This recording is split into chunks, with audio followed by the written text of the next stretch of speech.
Hola, ¿cómo están? Muy bienvenidos a este nuevo episodio de Consumo Éxito, este video podcast que estamos creando junto a Estado Diario y la Academia de Legal Ed. Hoy nos acompaña un gran referente en la materia. Queremos saber y conocer la mirada de los fiscales de empresas proveedoras y su relación con el ámbito de los consumidores. Nos acompaña Esteban Ruiz, abogado. Él es fiscal del Banco Ripley y oficial de cumplimiento. Hola Esteban, ¿qué tal? Hola Francisca, gracias por referente, pero no me siento así. No, pero por supuesto que sí. Tú has desarrollado una carrera muy exitosa, muy joven liderando una empresa de este tamaño y en la banca también, que en general tiene una mirada bien especial respecto a los temas de consumidores. Partamos por ahí, quizás. Cuéntanos en general, ¿cómo ves tú en tu experiencia, en el puesto que ocupas, los temas de consumidores? ¿Qué relevancia tiene? En fin.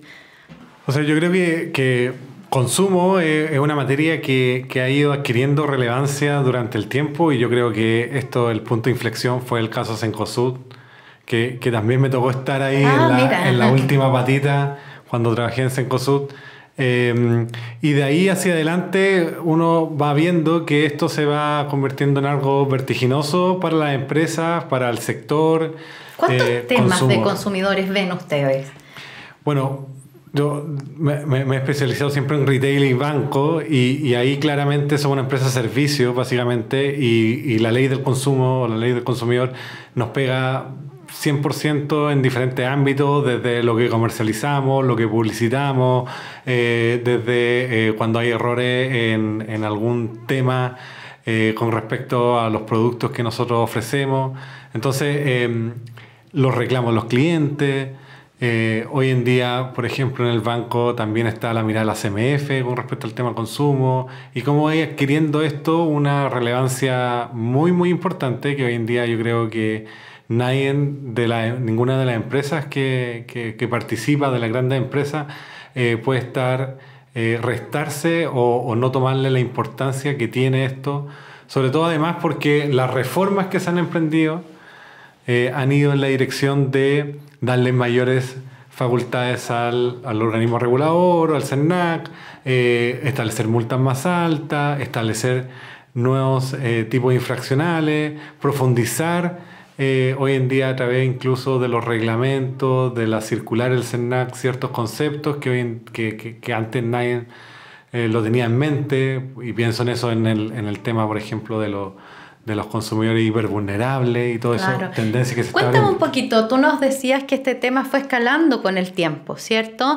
Y que además te tocó vivir uno de los hitos más importantes, la sentencia, al menos desde el punto de vista judicial, ¿no? Que es CERNAC con Cencosud, gran fallo desde muchos puntos de vista, el tiempo de tramitación, la primera class action que se falla en Chile, que marca la pauta, que tiene también una controversia entre el antiguo regulador, la SBIF, con el CERNAC, que modifica la ley de consumo, en fin.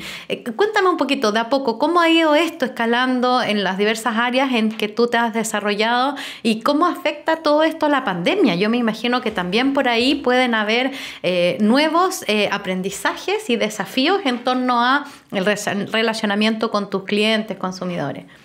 Yo creo que para bien o para mal, pero habían ciertas conductas del mercado que se hacían, que todo el mundo las hacía, y pienso en el caso de Cencosud, y nadie se las cuestionaba.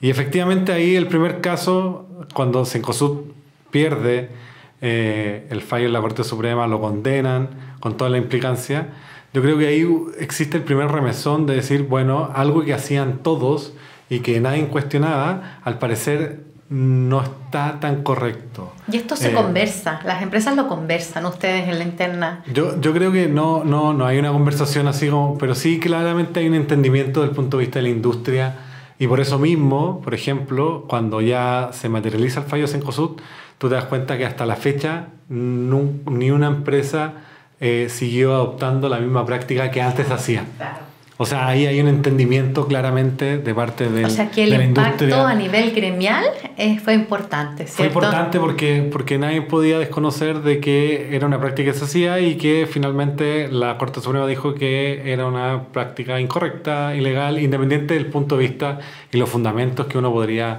cuestionar del fallo. Pero ahí claramente hay un entendimiento de la industria de decir, bueno, esto es lo que estamos haciendo, no se puede hacer, y así empieza a decantar en otras prácticas que también se podrían hacer. Entonces viene un proceso de revisión de contratos, revisión de algunos procesos. Yo creo que viene un proceso de revisión claramente, pero también viene un proceso de tomar conciencia de que temas de consumo podrían tener un impacto más allá del reclamo del cliente. Bien. Porque esto significó, y esto de conocimiento público, varios millones de dólares Claro. de devolución que tuvo que hacer el Cencosud en su momento, y también de que tuvo un impacto económico más o menos importante, y por consiguiente toda la industria tuvo que comenzar a revisar esto.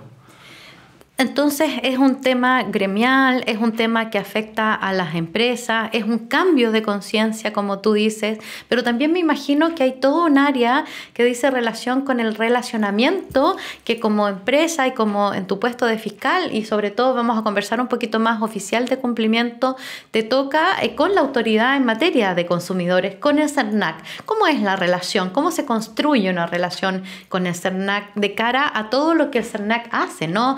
Fiscaliza, negocia, litiga, en fin.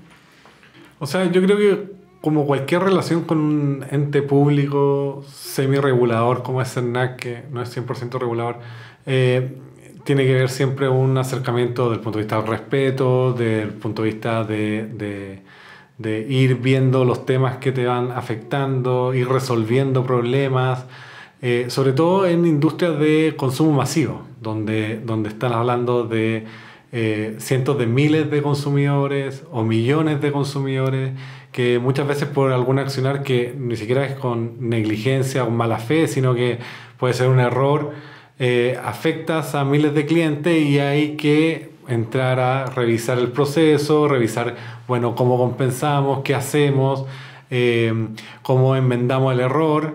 Y entendiendo que claramente uno como empresa es un actor profesional y tiene que hacerse cargo de ciertos problemas que pueden suceder y que suceden día a día en cualquier tipo de industria. O sea, acá no hay un tema de separar buenos o malos, sino que finalmente de entender de que cuando hay mucha transaccionalidad, cuando hay mucho cliente, ocurren efectos adversos. Claro. O sea, eso es innegable. Y ahí yo creo que siempre, por lo menos lo que yo tratamos de hacer es, bueno, veamos cómo mejorar esta situación, veamos cómo arreglar esto, ser transparente, y tratar de ahí encontrar una solución a un conflicto que puede suceder. ¿Qué mirada tiene una empresa del CERNAC? ¿Qué mirada tienen ustedes del Yo creo CERNAC? que la mirada que se tiene es de un órgano que ha ido creciendo durante el tiempo, que se ha ido profesionalizando durante el tiempo, que ha sufrido bastantes reformas también como institución, y también uno entiende que estas reformas tienen un impacto dentro del funcionamiento del CERNAC y que hay un proceso de acomodo. O sea, yo creo que la última gran reforma del CERNAC, y tú, yo creo que lo viviste ahí al interior, Me tocó, sí. ha sido un remesón también para el CERNAC mismo, y tratar de entender e ir viendo cómo se separan los distintos departamentos, áreas que existen dentro, cuál va a ser el foco, qué es lo que se tiene que construir, porque hay mucho de construcción y estas circulares que han ido sacando. Ha sido un trabajo más o menos importante. Esteban, que a propósito de esta reforma que estamos comentando y todo lo que vino en ese proceso, estamos hablando del 2018, 2019, de implementación del fortalecimiento del CERNAC, ¿el CERNAC es un león sin dientes?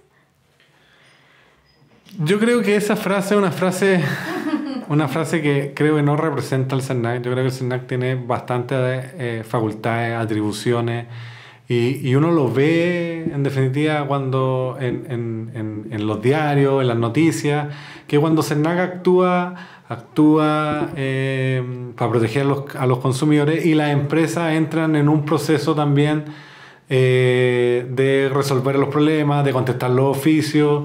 O sea, imagínate que yo en un momento, cuando empecé, no sé, yo empecé a trabajar en la autopista de Espucio Norte. Ese fue procurando ahí. Siempre con temas de consumidores, ¿ah? Siempre con temas de consumidores. Y me acuerdo que cuando demandaba un cliente, lo primero que hacía la empresa era decir, ¿sabes qué? Esto hay incompetencia del tribunal porque nosotros tenemos una ley especial, que es la ley de concesiones, por consiguiente no nos aplica. Es un tema que en la actualidad todavía se discute mucho, y cada día las sentencias, al menos de consumo, van reconociendo tímidamente, ¿no?, la competencia, pero te diría que es uno de los sectores en donde todavía existe pero en ese momento, alguna oposición respecto al tema. Pero en ese momento era como, no, CERNAC no es competente. Una férrea oposición. Y había informes en derecho. No te voy a preguntar qué época. Y ¿cómo se llama? Y había una fuerte posición porque claramente se entendía, esto antes del fallo Cencosud incluso, claramente se entendía de que había una ley especial y estaba regulada. Hoy en día es un poco impensado eso, o sea, a ese nivel ha cambiado el paradigma. Desde pasar, claro, es un cambio de paradigma, a un reconocimiento, a un relacionamiento, a una actitud. Cuéntame un poco de la interna. ¿Cómo vives tú los procesos relacionados con los temas de consumidores en tu empresa? Cuéntame un día a día, por ejemplo. O sea, yo creo que sí, bueno, esto también innegable, Chile está sufriendo una transformación profunda. Uno ha visto todas las leyes que se han dictado en distintas materias en un corto plazo. Claro. Y eso requiere también, desde el punto de vista de la empresa, adaptarse a nuevas regulaciones, a nuevas normativas, a entender procesos que muchas veces no son tan simples desde el punto de vista operacional. O sea, cuando se hace un cambio de cualquier tipo, implica que las empresas se tienen que adaptar, y las empresas también son, no seres, pero sí son personas jurídicas que tienen un funcionamiento, tienen un órgano interno, hay personas, procesos, tecnología, y eso requiere también ir viendo e ir modificando ciertas cosas internas que requieren un gran esfuerzo. Dicho eso, el día a día claramente hay reclamos de clientes, el día a día también hay, bueno, saquemos un producto nuevo, bueno, hay que ir a revisar no solamente la normativa sectorial que te aplica, sino que claramente qué es lo que ha pasado desde el punto de vista de las circulares, lo que ha dicho el CERNAC, qué dice la ley, cuáles son los últimos cambios. Y ahí uno entra también ahí en un juego con la gente comercial, de hacer ciertos cambios en los contratos. Nosotros tenemos contratos masivos y los tenemos que ir adecuando cuando salen nuevas regulaciones. ¿Qué tal eso? Se ha escuchado, ¿no? En general existe como esta impresión de que el área legal va a veces, ¿cierto?, en ciertas empresas, no quiero decir la tuya en particular, por carriles distintos que la gente de el área comercial. Existe ahí es posible ver que es necesario trabajar un poco más por ahí, digo, la coordinación, hacerle entender los temas CERNAC, ver el tema consumo, porque a veces, claro, hay ciertos incentivos que son importantes en términos de bonos, por ejemplo, y esto de sacar un producto nuevo a todo evento, a toda costa, y luego legal tiene esta mirada dura, es como el pesado, ¿no?, dentro de la empresa, dice, no, esto no se puede, esto hay que ajustarlo así, asá, etcétera, etcétera. O sea, de mi caricaturizando, ¿no? Sí, pero de mi experiencia, claro, hay un poco de muchas veces como de un prejuicio de la visión que las personas tienen de la empresa, pero desde mi experiencia claramente siempre hay un interés del área comercial de avanzar mucho, porque para eso están, o sea, tratar de ir a conquistar mercados, sacar nuevos productos, que la gente los prefiera, etcétera, etcétera. Pero por lo menos desde mi experiencia siempre también ha habido una conciencia, y cada día mayor, claramente por esto mismo, de que los temas regulatorios son muy, muy fundamentales, son muy importantes, de que independiente del apetito comercial, hay reglas que cumplir, hay que no solamente cumplir las reglas, sino que diseñar productos para que sean cumplibles las reglas. Y nunca me he enfrentado a una situación de decir, oye, si hay que vamos a hacer esto, ya sabemos que está mal, no, igual lo vamos a hacer. No, o sea, las empresas hoy día, por hoy, nunca se van a arriesgar a eso. Hay una conciencia y todo eso. Lo que sí ha cambiado la forma de ver el problema. Y por ejemplo, yo me acuerdo cuando empecé, yo siempre he trabajado en empresa, entonces siempre el área legal le preguntaban casi al final del proceso. Okay. Entonces cuando ya estaba construido todo, cuando ya estaba maqueteado y todo, le decían, oye, ¿sabe qué? Mira, queremos hacer esto, dígame usted. ¿Se puede, no se puede? No se puede, mira, arreglemos, veamos. Entonces ahí, permiso, ahí claramente hoy en día los procesos de trabajo al interior de la empresa, y eso es lo que por lo menos yo siempre he tratado de procurar que se haga, es pongamos al abogado al principio. Ah, mira qué bien. Eso también es un cambio de paradigma. Es un cambio de paradigma, ¿no? Claro. Porque finalmente cuando tú tienes al principio un abogado en el equipo comercial, en el equipo técnico que está discutiendo, que está viendo ideas, te va guiando un poco también el camino y finalmente es mucho más eficiente. De salir el abogado con nuestra enseñanza tan tradicional e incorporarse ahí en el área comercial.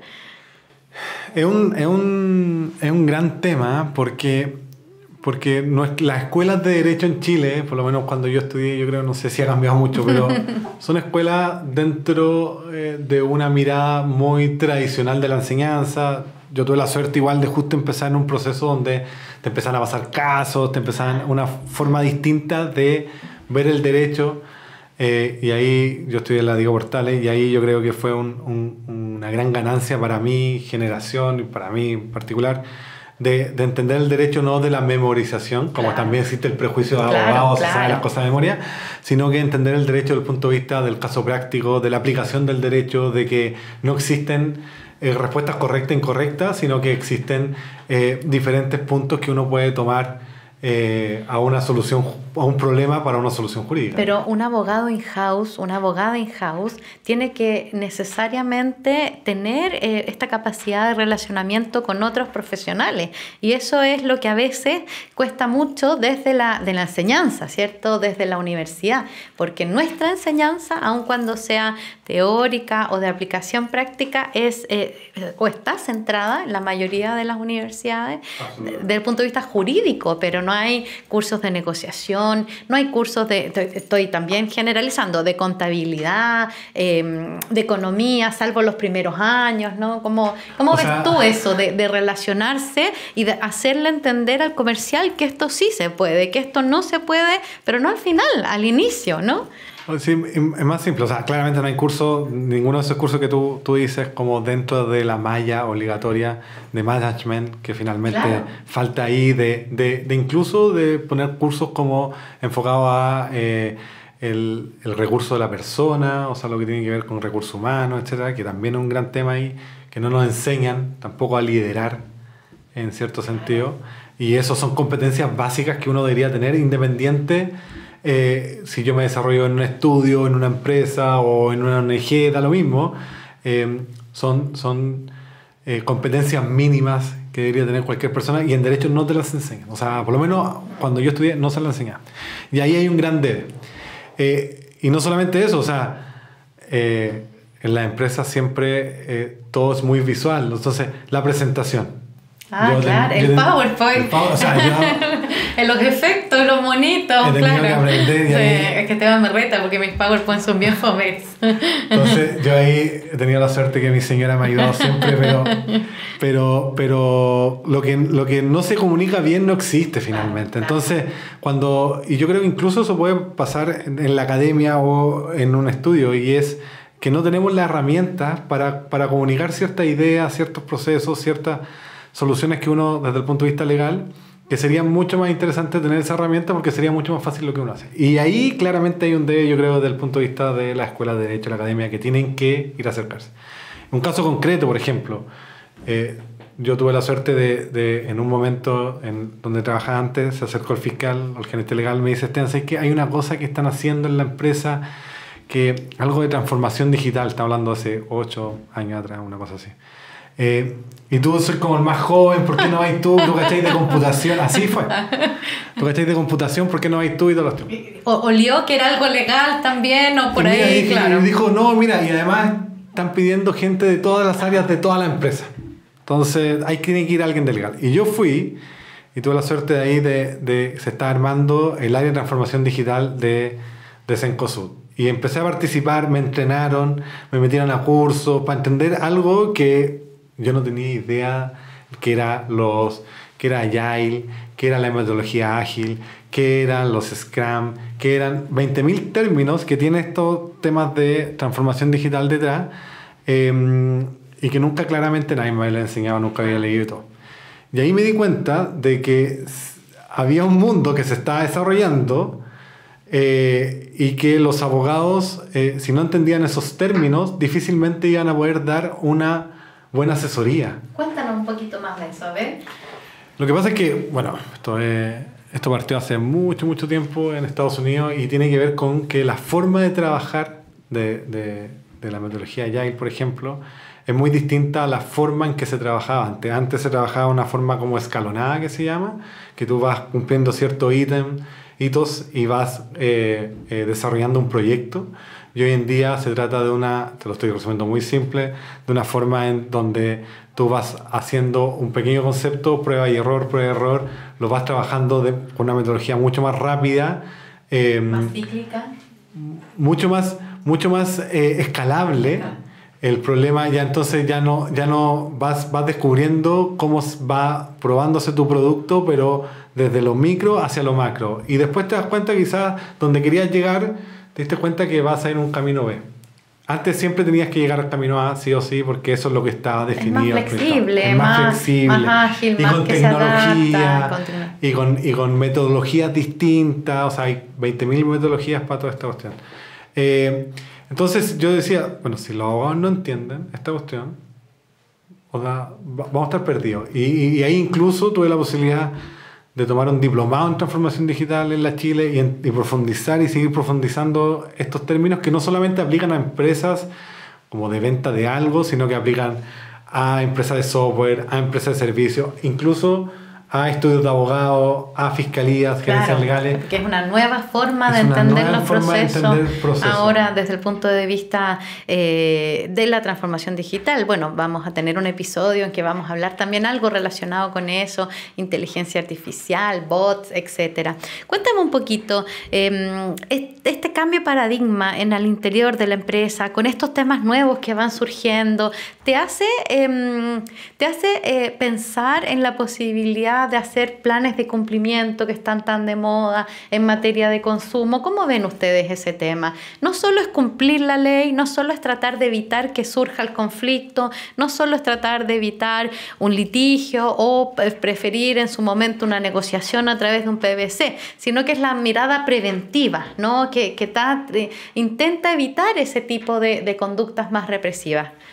O sea, cuestión del cumplimiento uno lo viene escuchando hace mucho tiempo. Claro, desde lavado de dinero, activos, claro. Y que siempre ha sido como el camino que tienen que seguir las empresas, y se viene el tema del compliance, y hay varios términos anglosajones de por medio, y uno se va dando cuenta de que efectivamente hay un tema a desarrollar ahí. O sea, esta última reforma del CERNAC con respecto al tema de los planes de cumplimiento que se pueden presentar, que siempre las normas pueden ser perfectibles, pero lo que existe hoy en día, más allá de certificarse, es entender de que con eso yo puedo evitarme problemas, con eso yo puedo hacer las cosas mejor. Y la con cultura eso, interna. cambiar la cultura interna. ¿Eso cómo se hace? ¿Cómo se cambia una cultura? Son procesos súper difíciles, y lo más difícil finalmente es cambiar la cultura. Pero desde tu rol de oficial de cumplimiento, ¿qué te ha tocado hacer?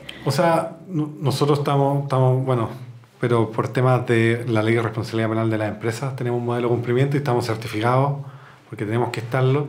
Y ahí hay un tema de que más allá de ir a controlar, de ir a ver la matriz, de ir a hacer como ciertas como auditorías, de pedir registros, de indicar cuál es la norma, una parte importante también es la capacitación, que la gente entienda, canales de denuncia, que la gente entienda de que uno está haciendo esto, cuál es la razón que hay de fondo para lo uno que está haciendo. O sea, entender, por ejemplo, el lavado de activos es importante no solamente porque hay un delito, sino porque eso trae consecuencias no solamente para las empresas, sino para el país.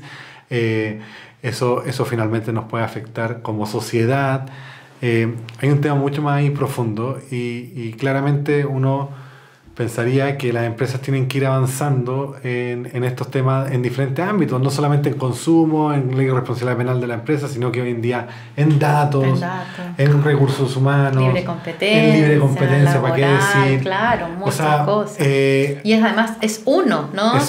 No podemos verlo como compartimientos estancos. Esteban, para ir finalizando, algunas reflexiones finales en torno a tu rol y los desafíos, ¿no? Que han sido muchos. Tú nos has hablado de que esto ha sido un proceso gradual, pero que ahora hay plena conciencia de respeto a la ley, de entender lo que es el CERNAC, de cambiar la cultura de la empresa. ¿Hay algo más que quisieras compartir con nosotros? O sea, la conciencia del respeto a la ley siempre ha existido. Claro. O sea, yo creo que lo que pasa es que ahora son más... reforma tras reforma. Lo que pasa es que ahora hay una conciencia mayor de que tiene un impacto mayor esto. Yo creo que claramente, sobre todo a raíz de la pandemia, se han acelerado muchos procesos. Vivimos bueno, ustedes están teletrabajando, ¿no? Claro, ya no hay prácticamente oficina. Y no solamente eso, sino que hoy en día los consumidores migraron de una forma abrupta a un mundo digital. Claro. Y lo que se pensaba que iba a ser un proceso de 4 años, 3 años, se demoró 1 año en llegar a los niveles de digitalización que las empresas sabían que venía. Y eso implicó claramente un fuerte remesón, y eso implicó que las empresas tuvieran que adaptarse, y eso implicó también fricción, porque claramente nadie estaba preparado para lo que venía. O sea, nadie estaba preparado. Si hubieran dicho hace 3 años, te van a encerrar 2 años, 1 año y medio, y vas a estar en tu casa, y tu hijo va a estar en tu casa y todo, yo hubiera dicho, qué buena broma, ¿dónde viste la película? Yo hubiera dicho otra cosa, pero bueno. Y haberse enfrentado a eso, desde el punto de vista personal, imagínate cómo fue, las empresas también tienen un símil ahí. Y ha sido un proceso de adaptación, de cambio. Nosotros pasamos de tener productos físicos a tener nuestra parrilla digital 100%, y eso también implica otros desafíos, porque algo cuando funciona físico, tú sabes que hay un papel, tú sabes que tienes que cumplir, no sé, el mínimo de la letra, tú sabes que tiene que ser legible, tú sabes que se lo tienes que entregar. Bueno, ¿qué haces con eso cuando un cliente contrata en un celular, por ejemplo? Porque ahí el 2,5 milímetros no funciona mucho. ¿Cómo haces tú para adaptarte a procesos que funcionan de forma muy rápida, donde los clientes tienen acceso a través de computador, o la mayoría a través de smartphone, a contratar un producto, a pedir algo? ¿Cómo haces para que el cliente entienda lo que está contratando, lo que está pidiendo, cuáles son los costos asociados, cómo le entregas la información, qué le entregas primero? Y eso es un repensar, rediseñar constantemente, un proceso, porque además con tanto cambio de ley, que antes era físico, y que tú ahí está la hojita, así, la primera, segunda, los anexos, a un cambio tecnológico. Yo incluso creo que lo que se pensó con los anexos obligatorios y todo eso tenían una lógica distinta. Bueno, fue hace más de 10 años también. Tenía una lógica distinta. Y hoy en día 10 años en los tiempos actuales es harto tiempo. Y no se adapta. Claro. Entonces, y lamentablemente las leyes en Chile son unas independientes, pero ahí está el criterio jurídico, ahí está el aporte que uno puede hacer como abogado. O sea, ahí yo me saco el sombrero por el equipo de personas que piensan, de personas que aportan, de personas que le dan una vuelta distinta a las cosas, y no seguir pensando analógicamente, sino que pensando en que el mundo cambió, que hay una necesidad, que hay desafíos y que hay una demanda por consumir cosas de una forma distinta. Tremendos desafíos con todo lo que hemos conversado, porque esta mirada tuya, ¿no? De tu experiencia en la profesión, desde en el mundo de las autopistas hasta retail, supermercado, mundo financiero, ahora como oficial de cumplimiento y fiscal, abre, ¿no? Hay que salir de la caja, ¿no? Como legales, como parte del equipo legal, tenemos que aprender a salir de la caja, desafiarnos constantemente porque el mundo va cambiando y es así. Bueno, muchas gracias, Esteban, gracias a usted por acompañarnos en este episodio, y los dejo invitadas a otro episodio de nuestro podcast Video Consumo Éxito.